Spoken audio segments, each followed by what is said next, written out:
And thanks everyone. I'm really happy to be here. Even though here is like here in my house.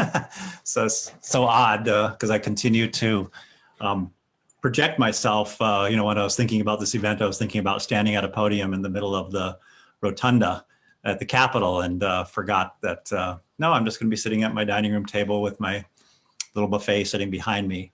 So I just wanted to share a couple of thoughts today.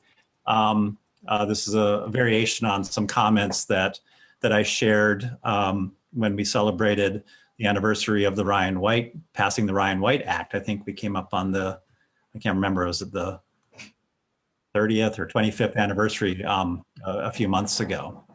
So I'm here celebrating what happens when determined people under pressure, facing adversity, when it seems like no one cares and no one is coming to help, come together to support and care for one another, and to mount a movement of fierce and joyous determination so that our government, our democracy, and every other system that should have responded does do that, in fact.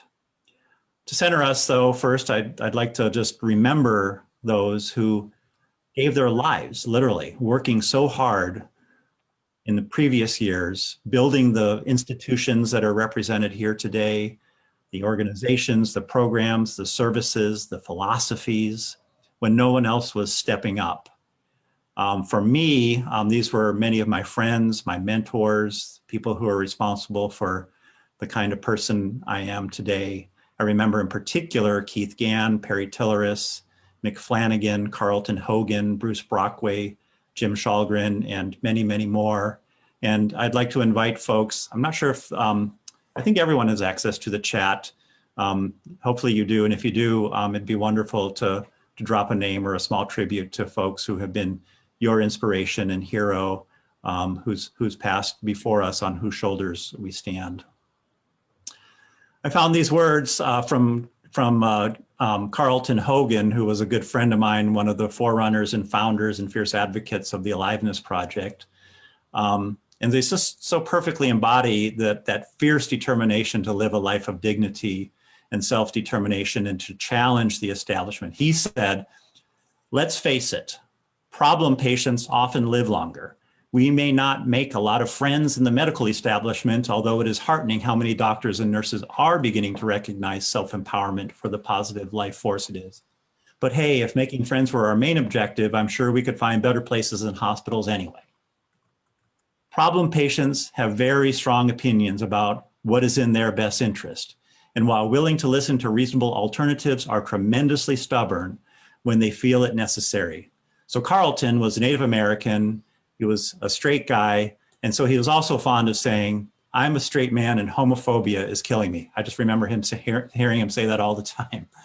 People with HIV and AIDS already living at the margins of our society were pushed even farther, losing jobs and their health insurance, unable to purchase insurance on the private market, having been redlined, shunned, ostracized from families and communities, blamed for their own illnesses and deaths, pharmaceutical companies who either took no interest or priced gouge at war profiteering levels medicines that were ultimately toxic. People rose up, formed alliances and coalitions across differences, and created great organizations and facilities like the ones that are represented here today, whom we heard from before. A few brave doctors and other providers made caring for those with HIV and AIDS their focus. Leaders at the Red Door and other public health clinics made that front door a welcoming place for those who had no other place to go, who were fearing stigma and mistreatment at their own home clinics.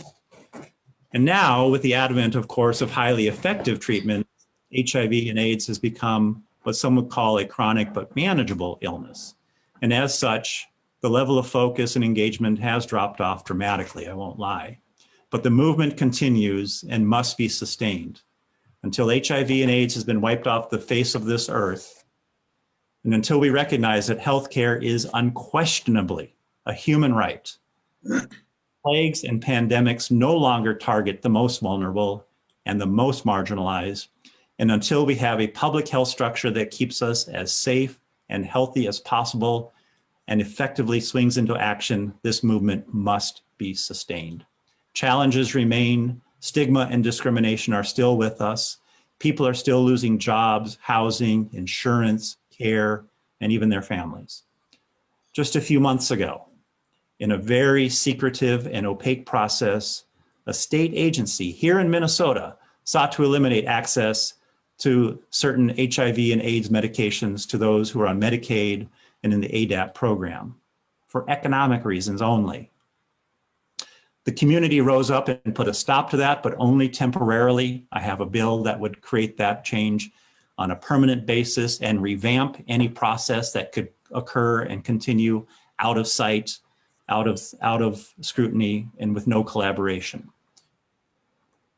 Motivating actions like that, of course, is the fact that the pharmaceutical companies still behave like war profiteers, marking up HIV/AIDS preventions and treatments literally thousands of times over their own development and manufacturing costs because they can, and because people are desperate and unable to survive without these medications.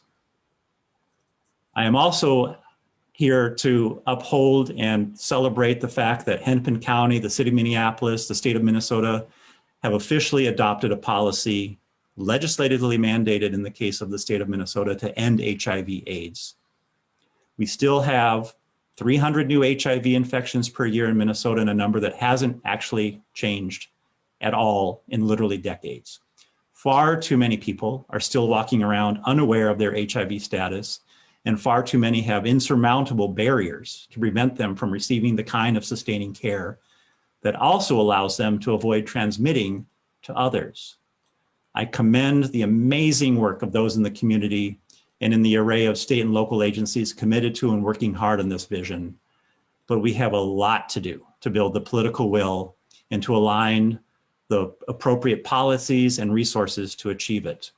So along the way, we're going to have to be those problem patients that Carlton talked about.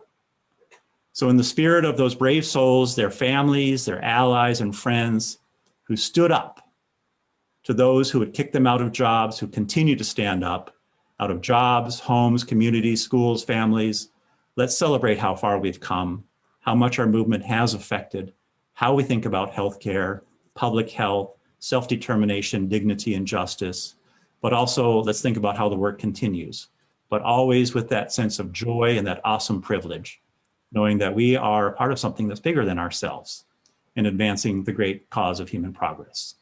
So thank you so much. I will stick around for the rest of this program to talk specifically about some of the legislation and respond to questions that people might have. Thank you very much.